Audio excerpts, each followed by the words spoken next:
আপনি খেলতেছেন, আপনি মজা করতেছেন, আপনি নামাজ বাদ দিয়ে ফেসবুকিং করছেন, আপনি রাস্তায় আড্ডা দিচ্ছেন, আপনি মোটরসাইকেল নিয়ে এলাকায় ত্রাস সৃষ্টি করছেন।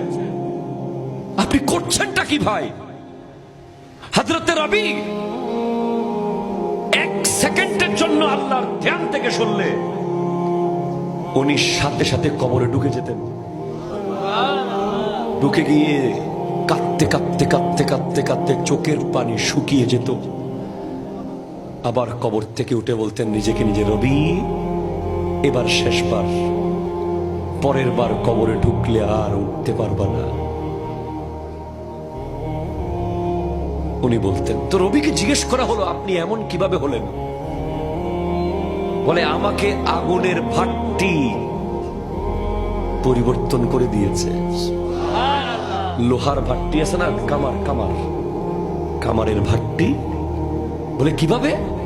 বলে কামারের দোকানে গিয়ে দেখতেছি লোহা আমার চামড়ার থেকে কোটি গুণ মজবুত। আগুনে দিয়েছে, চলে গলে যাচ্ছে। দুনিয়ার আগুন যদি লোহাকে এভাবে গলিয়ে ফেলতে পারে, জাহান্নামের আগুন তো দুনিয়ার আগুনের চেয়ে হাজার হাজার কোটি কোটি গুণ ভয়ঙ্কর। দুনিয়ার আগুন লোহা গলাইতে আধা ঘন্টা জ্বললেই লোহা গলে যায়। জাহান্নামের আগুন তো 3000 বছর ধরে জ্বলছে। 1000 বছর জ্বলতে জ্বলতে লাল হয়েছে, 1000 বছর জ্বলতে জ্বলতে সাদা হয়েছে, 1000 বছর জ্বলতে জ্বলতে কালো হয়েছে, এখন কালো অবস্থায় আছে। দুনিয়ার কামারের দোকানে গিয়ে আপনি একটু দেখিয়েন না, তারপর মন চাইলে হাসিয়েন, তারপর মন চাইলে সুদ খায়েন, ঘুষ খায়েন, জায়গা দখল করিয়েন, মিথ্যা বলিয়েন, গীবত করিয়েন, নামাজ ছেড়ে দিয়েন।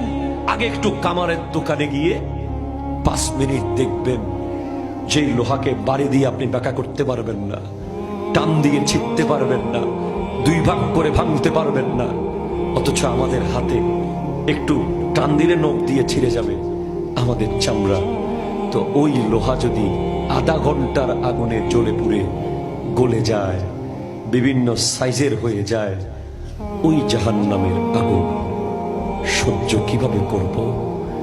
এই কামারের দোকান দেখেই হযরতে রবি পরিবর্তন হয়ে গেছে, এমন ভাবে চেঞ্জ হয়েছে, সারা জীবন কাটিয়েছে যেন কবরে আছে।